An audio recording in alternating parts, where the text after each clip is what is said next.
Why choose a Sleep Number smart bed? Can I make my site softer? Can I make my site firmer? Can we sleep cooler? Sleep Number does that. Cools up to 8 times faster and lets you choose your ideal comfort on either side. Your Sleep Number setting. Enjoy personalized comfort for better sleep night after night. And now, max out your savings. The more you buy, the more you save on beds, bases, and more. Plus, get free home delivery on any smart bed with base. Limited time. Check it out at a Sleep Number store near you or at sleepnumber.com today. AFR On Demand is brought to you by Breck Golf. Try Beaver Creek today, just 20 minutes from downtown Baton Rouge in the Zachary area. They've got a PGA Tour driving range, a short game practice area, 30 to 40-yard practice shots. It's a great place to chip and putt and practice if you don't have time for a full round. Book your tee time today, golf.breck.org, golf.breck.org. Matt Moscona. I'm very important. After further review. Say it one more time. After further review with Matt Moscona. And here we go. Live from the Raising Cane studio. Let's ride!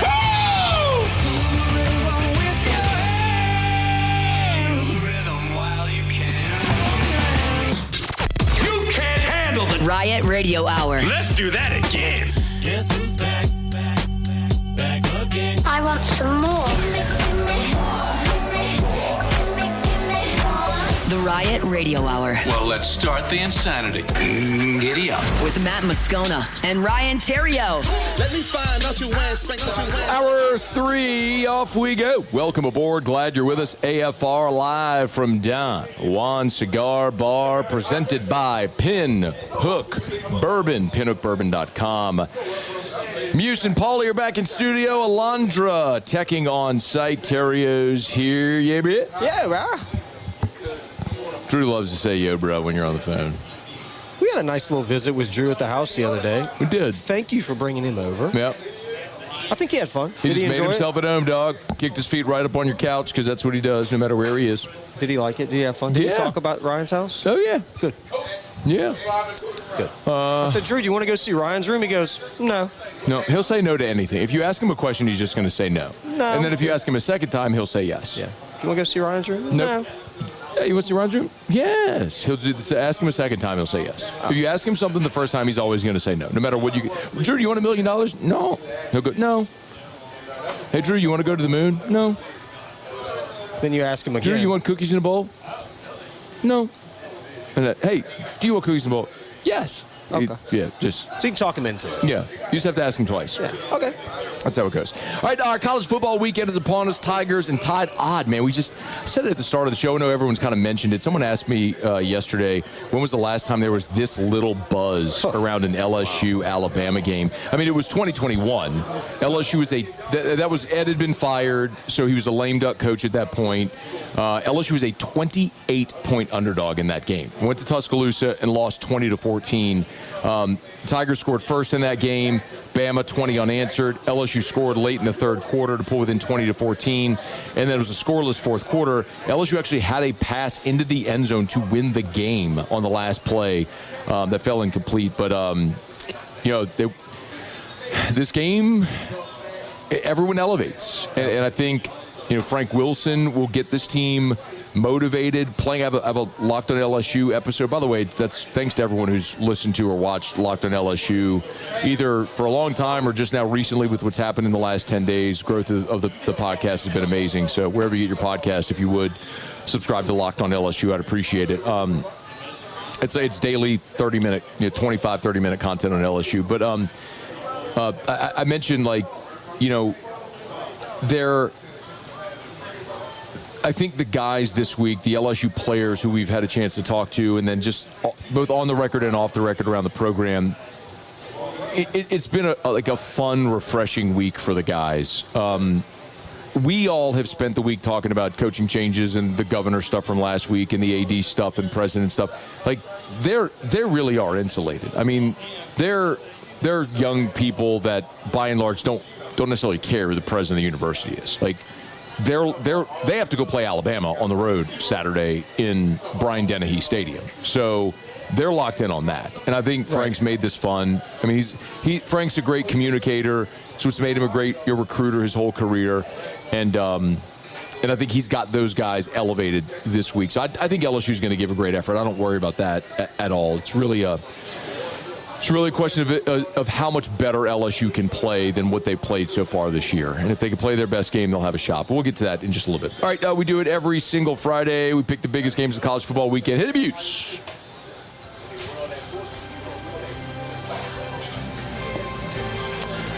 All right. Paulie, if you would, let's take a gander at the standings for the season. Yeah, I'm interested to see how I did last week. I don't remember how I did last week. I know last week there were 3 road home dogs that I liked. And one, what were the 3? Nebraska against Southern Cal covered. I think 2 of the 3 covered. One of them won outright.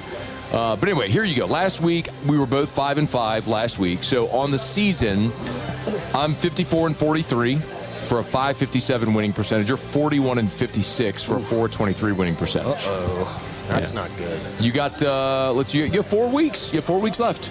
I have a chance. 4 weeks left to climb out of the cellar. You're 15 games under 500. Yeah. And I'm 11 games over 500. You got a long way to go. Long way to go. When you say it like that, this is going to be hard. It's going to be hard. Need a couple 10-0s. Yeah, and you need me to face plant. But which could happen. I mean, what do I know? All right, tonight, Tulane is at Memphis.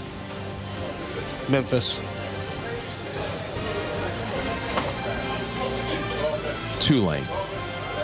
Okay, I like how this is starting off. I honestly think Tulane played bad last week. Tulane was awful last week. I think both squads right now are distracted by the fact that their coaches are being considered for other jobs, and both coaches are probably distracted as well. But Ryan Silverfield at Memphis, all the reports started yesterday that he's going to take the Arkansas job, and seems like that's going to happen. We'll see if that news breaks or whatever, but tough spot. Memphis is favored in the game. I think you have a nice bounce back from Tulane here. I'll take the wave. Even though it's on the road, I'll take the wave in this game night. Georgia at Mississippi State. I'll take Georgia. Yeah, it's a big number. I think Georgia. Kirby's not a good. Phil Steele mentioned this in the first hour. He's right. Kirby's not a good home favorite, but when he's a road dog, our road favorite. They're outstanding. I think Georgia kind of has that rally the troops mentality. I think they go on the road, not only win, but I think they win and cover. Big win for Georgia.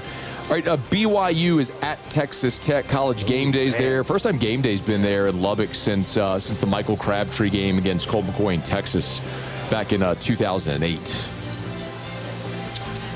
I think Texas Tech may be frauds here. I think this is a big game for them. I think BYU wins this game, and I think we stop talking about Texas Tech. All right, I'm going to go with Texas Tech at home, but BYU's undefeated, and I have faded BYU a bunch this season. They keep finding ways to win. I bet against me against Arizona. It was a miracle that they came back from down 2 scores with 4 minutes to go and won in overtime.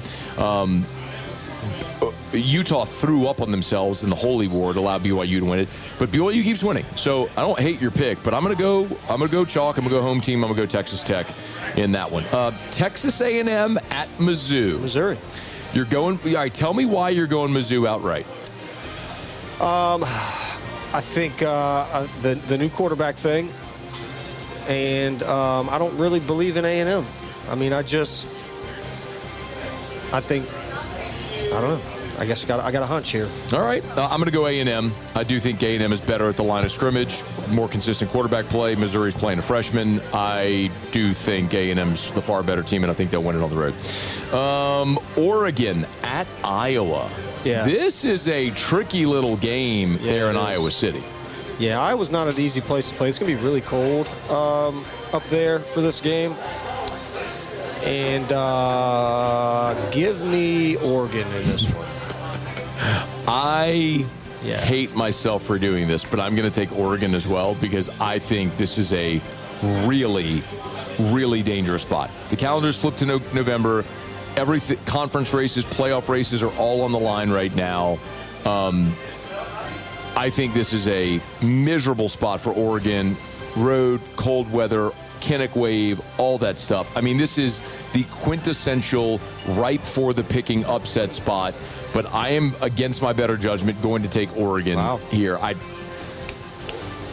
Okay. I may end up betting this game. I may end up betting Iowa on with the points, and then a little sprinkled on the money line of the game as well as a just in case. But I am not confident in that pick, but I'll take Oregon. Auburn at Vandy. A little interim bump there after Hugh Freeze gets fired. Vandy coming off their first loss or second loss of the season. Yeah, what's Vandy ranked right now presently? Let me see where I don't know what they dropped to this week. Hang on, I'll check. I'll tell you. But go ahead, finish your thought. Well, I want to know where they're ranked because I want to know. Who cares about rankings? Rankings are stupid. Well, it's worthless. In the CFP, they're 16. In the AP, they're 20. They're 15. In the coaches, they're 16. Okay, give me Vandy here. They have to have this game. All right. I'm taking Vandy, too, just because Auburn's defense is good, but their offense is atrocious. They can't score. That's not changing with DJ Durkin as the interim head coach. Florida State at Clemson, a game that when the season started, this had ACC playoff implications. These two teams are combined 3-8 in the ACC now. Yeah, give me Clemson in this one, home team. All right, I'm going to take Florida State. I'm going to go opposite you in this one. I think Florida State has actually been better this year than Clemson has. I think Florida State will go on the road and win that game there at Clemson. All right, two more. Florida is at Kentucky. Kentucky got their first league win last week. They beat Auburn, of course. Hugh Freeze gets fired. Florida, a close loss in the first game under Billy Gonzalez in the cocktail party against Georgia. Yeah, give me Florida here. They're a better team. I agree. Florida, better team, even on the road. I'll take the Gators. And lastly, make sure I count it right. 1, 2, 3, 4, 5, 6, 7, 8. I'm short a game. How am I short a game? We did one. Took those off. 1, 2, 3, 4, 5, 6, 7, 8, 9, 10. What game did we not pick? Did I miscount? 1, 2, 3, 4, 5, 6, 7, 8. We picked Tulane, Memphis, Georgia, BYU, A&M, Oregon, Auburn. Oh, Wake Forest, Virginia. That's the one I skipped. Sorry, Wake Forest, Virginia. Virginia trying to remain unbeaten in conference. Wake Forest and Virginia. I don't know anything about either one of those teams. Give me Virginia. All right, I'm going UVA as well, trying to stay unbeaten. But that's another one of those where like you're talking about with A&M, it's a tricky spot, like Oregon as well. When you get to November, Oregon's been there before, but teams that aren't used to it, do you grab the throat? That's a tricky spot for Virginia in that situation. I'm agree with you. I'll take Virginia, but we'll keep an eye on that one. And then LSU, Bama. Give me the Tigers.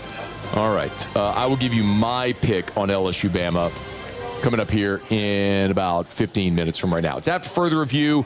We're glad to have you hanging out with us here on a Football Friday edition of AFR. We're live from Don Juan Cigar Bar. We are brought to you by Lee Michaels Fine Jewelry, lmfj.com, lmfj.com for Lee Michaels Fine Jewelry. 10 locations, so when you're shopping at Lee Michaels, I always say it's like Goldilocks. It's just right. You know, the big box stores tend to be cookie cutter, very impersonal. The boutique jewelers, you don't always get a great selection, and you're generally going to overpay. At Lee Michaels, it's the just right fit. They have 10 stores, so they have the buying power to give you great prices and the great selection, and they'll always give you the Lee Michaels experience no matter your budget. Maybe you're thinking of proposing this Christmas season. Maybe you're just looking for that perfect gift, the Christmas gift, the anniversary gift, the birthday gift, whatever it is. Thrill her with a gift in the red box from Lee Michaels Fine Jewelry, lmfj.com. All right, it's after further review. We're here at Don Juan Cigar Bar. Today's show is brought to you by Pinhook Bourbon, pinhookbourbon.com, pinhookbourbon.com. Pick it up at your favorite retailer. Ask for it by name at your favorite watering hole. Pinhookbourbon.com, one of my absolute favorites. The rye is outstanding as well. I love to make like an old-fashioned or a Sazerac cocktail with the Pinhook rye. Great price point, right around $35-40, and just delicious. They got it here at Don Juan, so come by and get you a Pinhook bourbon. Okay, I got a break. We'll come back. Saints-Panthers, we'll give a preview and pick. Can the Saints get back in the win column? Maybe not their first road win of the year. We'll do that next on AFR. AFR. So next week, we're going to get temps in the 30s. Okay. So that means at your home, your office, primarily talking though about your residence, you're going to be cranking on your heater if you haven't already. Some people probably already did when it got into the 40s this week. Yeah. But I'm telling you, if you can't remember the last time that you had your heater serviced, it's time to call River Cities right now. Right now. This moment. Yes. By the way, if you call right now, you're going to talk to a living, breathing human. Yes. That's the thing that will happen IRL. No, it's not an answering service overseas. You're not talking to AI. You're not talking to a computer. You call the number I'm about to give you for River Cities 1 hour area. You will talk to a human right now to schedule your heater safety check. 752-0001, 752-0001, 752-0001. Listen, I got this. Listen. Don't burn your house down, okay? Just don't burn your house down. Call what's the number? 752-0001. After further review with Matt Moscona, presented by Don Juan Cigar Bar. Say this, say go DJ, 'cause that's my DJ. Go DJ. We'll get you a pick on LSU and Alabama coming up here in about a dozen minutes from right now. We will do Ask Ryan to wrap up the show as well. Drew Brees was a guest on Sports Talk with Bobby Hebert, and Brees is now back in the media, working for Fox Sports, and Drew's never really been one to be critical of the Saints. He's just a giant sunshine pumper, and I don't necessarily blame him for that, but maybe the closest thing to criticism that I've ever heard from Drew Brees talking about the trade deadline moves. It's always frustrating, and I feel like it's become a little more interesting around these trade deadlines where you look at the trades and you ask yourself, what are we trying to accomplish? Is it more the idea of, hey, it's a rebuild, let's get draft picks, and let's think about how we want to build this for the future? Is it, hey, we're trying to win now? But I don't know. It's tough when you lose. I mean, look, the first one that popped up on my feed yesterday was Shaheed. I'm one of his biggest fans, I think he's one of the more explosive players in the league, and given the right opportunities, I think he can really shine. So it's unfortunate that he's gone. But again, I think for Saints fans, they deserve a winner. And it's amazing what that does, just waking up on Monday morning, after a big Saints victory. You got a little extra pep in your step, and unfortunately, those have been hard to come by so far this year. I don't think it's in any way surprising or questionable what the Saints were doing. I mean, it's a fire sale. I mean, they're trying to get assets because they realized Shaheed was going to be a free agent, wasn't going to re-sign with the Saints, and so he's gone. You get what you can for him. I think it's 100% the right decision. But even when Drew Brees is starting to question the decisions and the processes from Mickey Loomis in the front office, it kind of tells you where this team is. They're 1-8. It's the worst start since 1980. They're truly an awful football team right now, and an organization that doesn't seem to have a real direction, promise, or hope for the future. I would love to think that changes. I don't know that I necessarily see that. The problem is the people you're counting on to get you out of this mess, to draft well, to use this draft capital well, to hit on free agent signings, to manage your cap. These are the people that screwed it up. That's right. They put you in this mess. Like, typically, if you create a franchise, you get fired, and then someone else comes in to try to rebuild it. They're relying on the same people that created the franchise to try to rebuild it, which doesn't really give me any hope whatsoever that they're going to be able to get this right. I mean, look at your offensive line. It's arguably the worst unit on your team, and you just traded a first-round pick for a future 6. And you've got 3 other first-rounders on that unit, and you're not good. Right. I mean, Brian Brzee was a first-rounder on your defensive line. He's a ghost out there. I mean, you used day 2 draft picks on guys like Kool-Aid McKinstry and Quincy Riley. Like, Kool-Aid's not a number 1. Chris Olave was a first-round pick. He's, at best, a mid-tier number 2 receiver in the NFL. Like, I don't trust this organization to get it right to fix it. Right. Like, it's the wrong... Like, the only way the Saints, in my opinion, get back to a competent winning way is... And I understand Gail Benson's not going to fire Mickey Loomis. He's a made man because of everything that happened in the Rita-Gail feud. He sided with Gail, and so he's a made man. Okay, well, repurpose him in the organization. Like, he does not need to be your general manager. It's evident, like, he has screwed up the cap. He screws up drafts. You have the worst roster in the NFL. You have the worst cap situation in the NFL. He's the one responsible for it. Like, hold him accountable. And if you don't, then you're going to continue to suck. It's like, that's just what this is. That's what it is. Yeah. I got no comment on it. You mentioned the offensive line. It seemed like the last 5 or 6 drafts, in the first round we drafted an offensive lineman. Well, it's not the last 5 or 6. The last 2 you have, but you've also and when you had 2 picks, you drafted Penning and Olave, and you drafted Brzee, who was a defensive lineman. I mean, they've invested so much capital in the line of scrimmage, and they're just not good players. And then you could look at Peyton Turner and Marcus Davenport and on down the list. Like, they just keep missing on all these high draft picks when you're supposed to be getting impact starters at the top of the draft. They just don't do it. We'll give you a preview and pick on Saints-Panthers here in a second. Hey, my buddy Brock Cantor sent me this.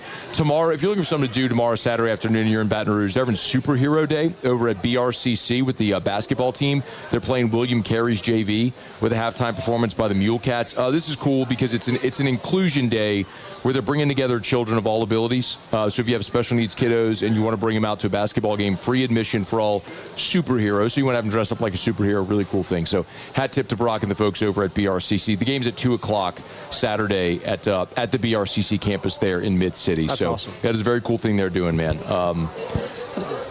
Really cool thing they're doing. Attaboy. Yep. Okay.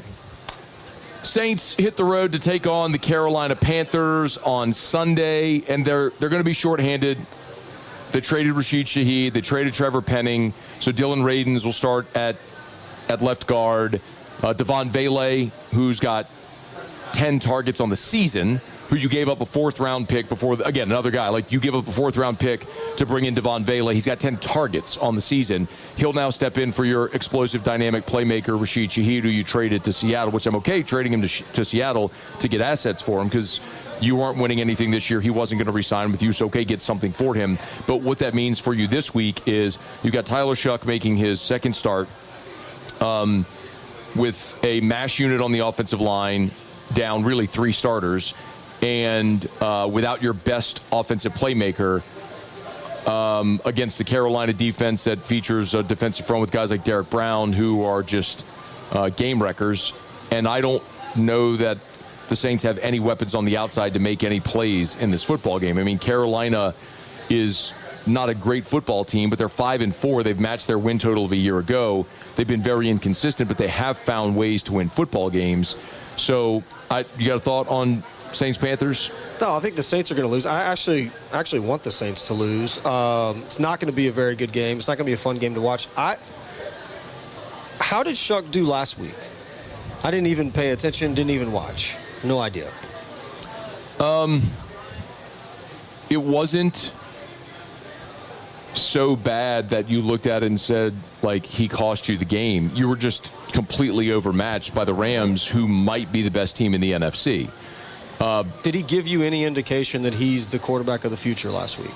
No, but I don't know that I was anticipating that. What I didn't want to see was a total meltdown. Okay. So there wasn't a total melt that made me say there's no way this guy can play at this level. Okay. Because that can happen. Like, absolutely like can. You watch last year when Jake Haener played in a pinch, again, it was the Monday Night Football game against the Chiefs. You looked at that and went, this guy cannot play in the NFL. It's not for him. He needs to do something else. Like, go sell insurance. Sell insurance. You can do really well with that. You can, but not an NFL quarterback. So, like, you can tell that. Right. If it's a total disaster. It was not that for Tyler Shuck, but it wasn't good. And I think the tricky part is, I look at organizations that are competent. Like, I look at San Francisco, for example. John Lynch has done an amazing job building that roster to where it hasn't mattered necessarily who the quarterback is. You've got a great head coach in place and a very talented roster that if you get the right guy that can function within the organization, you can win. So, you know, they drafted Trey Lance 3rd overall. He ends up getting beaten by a 7th-round pick. You know, they went to a Super Bowl with Jimmy Garoppolo. They went to a Super Bowl with Brock Purdy, a 7th-round pick. Purdy's hurt. Now here comes Mac Jones, who's a former 1st-round pick, but is a retread on his 3rd franchise, and all of a sudden is winning games in San Francisco. Yeah. Like, the Saints just don't have the roster around any quarterback to be good or competitive. Now, this game is interesting because, like, the Panthers aren't a great team either. The Panthers are 5-4. They matched their win total from a year ago, so it is sort of one of those things where you can look at the importance of consistency because Dave Canales now, even though Bryce Young they're 30th in the NFL in passing. Yeah, he doesn't pass. He doesn't throw the ball. But they function, and Rico Dowdle has been really good running the football. But the thing about Carolina is they've had some great performances. Like, they beat the Falcons 30-0. They shut out the Atlanta Falcons, who has invested a ton of draft capital in their offensive skill guys. Shut them out. And then a week later, they went to New England and lost 42-13. Got their ass kicked. They, 2 weeks ago, played a home game against Buffalo, who might be the best team in the NFL. Yeah. They're playing really well right now. Just beat Kansas City. But they lost to Buffalo 40-9. So they get blown out by Buffalo at home. Now they got to go to Green Bay, and they beat the Packers 16-13. This is a team right now in Carolina that's on a roller coaster. They have not found how to be consistent week to week in the NFL. So they've played well at times, and they've beaten some bad teams. They beat Atlanta. They beat Miami. They beat Dallas 30-27. They won at the Jets, who is right there with the Titans and the Saints as the worst teams in the NFL. But winning at Green Bay is really impressive. So if you're Carolina, can you carry that consistency? My concern in this game is Rico Dowdle has been awesome running the football for Carolina, and the Saints defense, particularly their run defense, has been atrocious. I think this is a game where Carolina probably lines up, runs it really effectively against New Orleans, and I don't know that I see New Orleans finding a way to get going offensively in this ballgame. No, they're not. They're brutal. The total in this game is 38 points, which even by NFL standards is a low total. I mean, you're talking about playing a teens-type ball game, low to a teens-type ball game with a total like that. And it probably is how it goes, because I don't know that I see the Saints finding offense with a rookie quarterback, a mash unit on the offensive line, an injured Alvin Kamara, and you just traded away your best receiver in Rashid Shaheed. So I look at the game, and it's one of those where maybe because Carolina has lived on this roller coaster, they turn it over. You find a way. Divisional games can always be unpredictable because there's so much familiarity with the teams. I also look at the Saints. And New Orleans this year has played 4 road games. At Seattle, lost 44-13. At the Bills, lost 31-19. Now, those are 2 really good teams, obviously. They played at the Bears, who's playing better, but not a great team. They lost 26-14, and then last week at the Rams, 34-10. Now, the Seahawks, Bills, and Rams are all playoff teams and all contenders. But the Bears are not, and you lost by double digits there. Right. You played 4 road games. You've lost all 4 by double figures. I just don't see the offense doing anything in this football game, and the Panthers probably doing enough in this football game. I think this is like a 24-10 type game, and I think the Saints lose again by double figures, because that's just what they've done every time they've gone on the road this year. Yeah, I think they might get shut out. I think it could be an Carolina-Atlanta repeat here. They could. All right, it's after further review. We're glad to have you hanging out with us here at Don Juan Cigar Bar, presented by Pinhook Bourbon. PinhookBourbon.com. As a matter of fact, their master blender lives in New Orleans. Pinhook is it's a great success story. Love telling you about it. Check it out. If you're shopping at your favorite market, grocery store, liquor store, whatever it may be, pick up a bottle of Pinhook Bourbon, either the rye, the bourbon, the cask strength bourbon, or if you're lucky enough and you can find one of their vertical series offerings, snag that as well. Been a big fan of Pinhook for years. You know that I'm a whiskey nerd, and I wouldn't tout just any whiskey. Pinhook is fantastic, and I would highly recommend it. Grab it, or if you're out and about this weekend, ask for it by name at your favorite restaurant, bar, or watering hole. Pinhook Bourbon.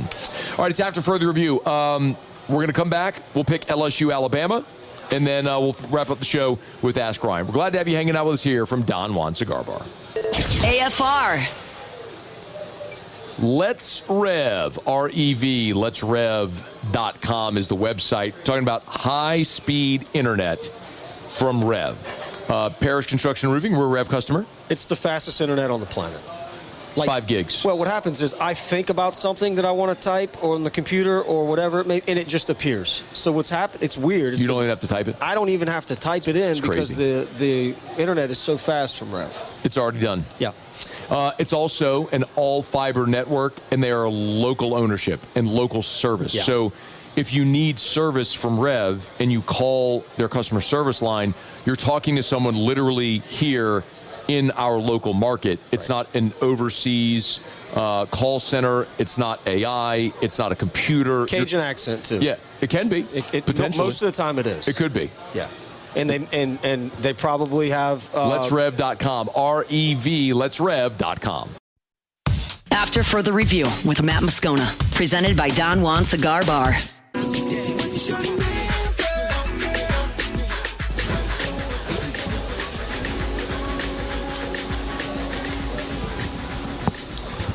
All right, LSU's coming off the bye. They head to Tuscaloosa to take on the Crimson Tide, 10.5-point underdogs. It'll be the debut of the Frank Wilson era, 4 games to go. And look, there's not much on the line for this team by way of SEC, college football playoff. Those goals are gone.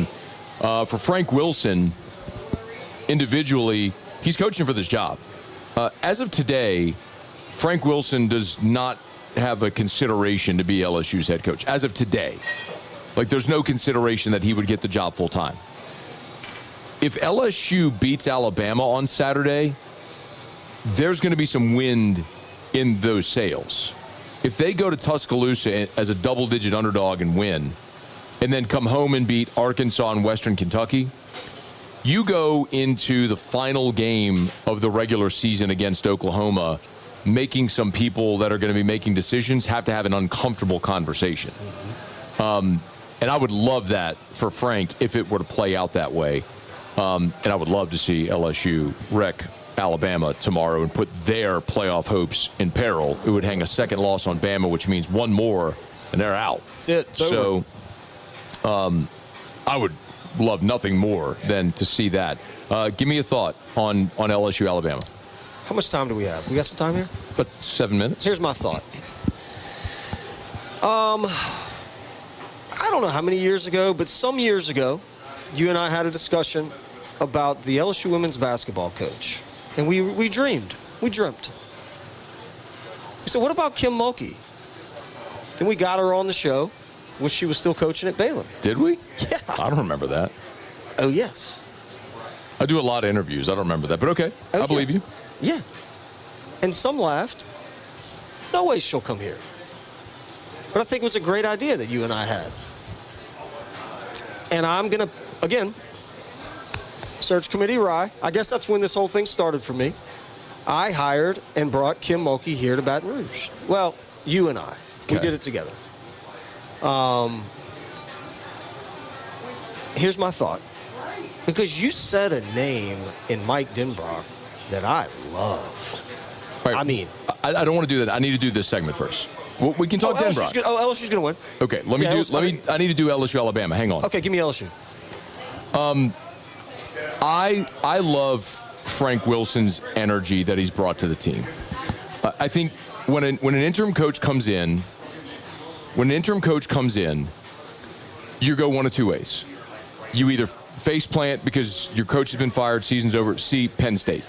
Penn State is winless in the Big Ten. Or it's sort of a line of demarcation. You say, look, what's happened, and let's just win from here on. LSU did that with Ed Ogeron in 2016. Yeah. Like, Ed was great as an interim at Southern Cal. We see it in places, and I think that's what the effort you're going to get from LSU. You've had no opt-outs. All of the players that have spoken on the record this week talked about loving the week of practice, the energy, the vibes different. Frank is a guy that is a great communicator, which has made him an amazing recruiter during his career. His relational, the guys will play for him. I have no doubt of that. They will play and play hard. The question is, can they be any better? The thing I've talked about all week is running the football. Frank Wilson has said it. He is the running backs coach. Alex Atkins calling plays is an offensive lineman. We can say LSU can't run the football. I disagree. I think it's that they haven't tried to run the football, and they certainly haven't tried to run the football in power sets. I think that will change. I don't think you can create a whole new offense in 2 weeks' time, but you can absolutely change how you systematically call an offense during a game. And the bottom line is the biggest discrepancy or gripe that I had with Joe Sloan was they didn't commit to running the football. There's 2 games this year where LSU ran the ball 30 times. Clemson, which they won 17-10, but I'll remind you, Barry and Brown had a touchdown taken off the board. You had another possession where Bauer Sharp barely missed scraping his foot on the ground. Otherwise, you would have had scoring possession right there. And then South Carolina, where you won that game 20-10, but you had 2 turnovers at the goal line and you missed a field goal. Like, that could have in a blink been a 37-10 game. Yeah. You had balance. I don't know what it's going to look like Saturday. One thing I guarantee you is they will have balance. Like, Alex Atkins is going to run the ball in power sets, and they're going to run the ball with Harlan Berry and Caden Durham a lot. Like, I would be stunned if the game ends, we look at the box score, and there aren't at least 30 rushing attempts for LSU in this football game. And Alabama is 72nd in the country against the run, averaging 149 rush yards per game allowed. Georgia ran for over 200 yards against them. Florida State ran for over 200 yards against them. Like, Diego Pavia ran against them. I understand he's a quarterback, but there are plays to be had on the ground against Alabama. It's odd because these two teams are almost mirror images. You have offensive lines that have, despite being highly regarded, have struggled. 2 rushing offenses that are ranked in the triple digits. 2 rushing defenses that have struggled. 2 very talented secondaries. Tons of talent at receiver. The difference between the two teams, like the singular difference, if you look at the way these seasons have played out, Ty Simpson has been awesome. Garrett Nussmeier has not. No. We could blame it on whatever you want. Injury, play call, you don't think he makes good decisions, whatever. Maybe there's part of all of it that's true. Ty Simpson, 20 touchdowns, 1 interception, and they have made plays late to win football games. Alabama this is not an invincible Alabama team. This isn't a great Alabama team. They got run over by Florida State. You can look at the Georgia game. They won that game 24-21. They got shut out in the second half. Kirby passed on a field goal from the 10-yard line. They would have tied it in the fourth quarter. They didn't get there again. The Vanderbilt game, Pavia turns it over twice in the red zone. The Missouri game, Missouri led early. They had an opportunity with the last possession to go win the game. Bama made a stop. Tennessee, you could look at that final score, but the pick six, the 99-yard pick six at the end of the first half was a 14-point swing and what ended up being a 17-point game. The South Carolina game, if Carolina didn't chase points early going for 2, they lead by 9 in the fourth quarter and probably win that game. The point is, Bama isn't invincible. You give them a tremendous amount of credit for finding the ways to win these games. Like, absolutely. You give them credit for finding ways to win these games. That's what good teams do. They find ways to make plays late, and that's in large part because Ty Simpson has been awesome. But Alabama this is not like one of these invincible Alabama teams. I know what the logo is, but this is a team that has real flaws and has been exposed at times this year. And LSU, if they go play to their talent level, is capable of playing a game very similar stylistically to that Clemson game in the opener. And I'll tell you this, there is you look at LSU's losses, what do Ole Miss, Vanderbilt, and Texas A&M all have in common offensively? A running quarterback? A running quarterback. And LSU did not handle that well. Ty Simpson on the year has run 51 times for 80 yards. Yeah. We're going to go get it. He's athletic. He's not a statue, but him running is not a part of their offense. The other 3 games that you lost, the running quarterback was part of their offense. So I think stylistically, this is a close game that looks a lot like that Clemson game. I just think Ty Simpson has been so good at making plays. They have the better quarterback. They're at home. I think Alabama is going to win this game. I think it's a close game where maybe they score late. I picked it 30-20 Alabama, but I could see it being like a field goal game in the fourth quarter and someone's got to go make a play. I just have seen Ty Simpson do that this year. I have not seen LSU do it. No. Since Clemson. I would love to see LSU go make that play and win this game, and I think they will have a shot to win this game in the fourth quarter. I'm just going to bet on the guy that's done it a handful of times already this year. So I'll pick Alabama begrudgingly 30-20, but I think LSU will have a great shot to win this football game. Go Tigers. Go Tigers. All right, let me knock out our final break, come back, and let's talk about Mike Denbrock. All right? I'll give you the whole final. You just made me sad. I'm going to give you the whole final segment to talk about Mike Denbrock. All right, don't move. It's AFR. We wrap up next. AFR. AFR is brought to Clegg's Nursery. Jonna went today. Jonna and Macy Did she? went to Clegg's today. Aww. We're redoing our entire backyard. And so I said, don't go without me. We need the trailer. We need all the stuff. Because, I mean, so I made a deal with my landscaping guy. I'm buying the plants. Got it. You're not doing it. I'm doing that. Yeah, you put them in the ground. Yeah. But I'm buying from Clegg's. Love that. Dang it. Which one? Seguin? Well, or did you go to Greenville Springs? I wanted to go to Greenville Springs. I couldn't go today, so we went to Seguin. She went closer, to Seguin, yeah. just picked some stuff out, but we are 100% tomorrow going to Greenville Springs because that place is like 50 acres of just plant wonderland. It is the plant mecca. It's the garden center. It's the largest garden center in the state. So there's 4 Clegg's nursery locations: Seguin Air Airline, LA 16 in Denham, Mid-City on Donmore, and the Garden Center, which is on Greenville Springs, which is the largest garden center in the state. Best selection, amazing people, helpful people. They're awesome. They are. Go buy your plants and your trees and your shrubs. One place to go. Clegg's Nursery. After further review with Matt Moscona, presented by Don Juan Cigar Bar.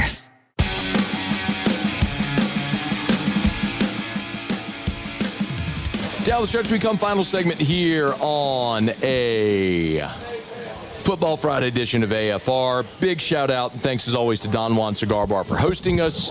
And of course, Pinhook Bourbon, our sponsor today. Shout out to my guy Joe Juba. Awesome job. And I just love Pinhook Bourbon. I've been a fan of the spirit for a while, and I mean for almost a decade now. Whether it's their core offerings of the rye, the bourbon, the cask strength bourbon, or anything in their vertical series, if you're lucky enough to stumble upon it, trust me, grab it, you'll enjoy it. They do an amazing job. And their master blender is in New Orleans as well, so they have a great local tie with Pinhook Bourbon. I often say, just because something's expensive doesn't mean it's good, and because something's good doesn't mean it's expensive. And Pinhook Bourbon is something that is at a great price point, that is delicious, whether you're drinking it neat, rocks, in a cocktail, at your home, at your favorite watering hole, restaurant, whatever it may be. Ask for Pinhook Bourbon by name. Okay, we had a text into the show last hour.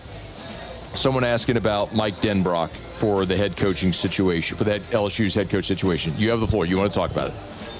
Okay, so I think this is perfect. I think he's the guy. And here's why. There's a major problem going on with the coaches and the salaries. We talked a little bit about it earlier, how we're going to see that shift, I think, at some point, with the players are now making money. I mean, this is a real thing. And you're going to start to see that shift. He's the guy that you could probably present one of these, like, prove-it type deals where, you know, he's been in the game for a while. Obviously, everybody has nothing but good things to say about the guy. We know what he did here.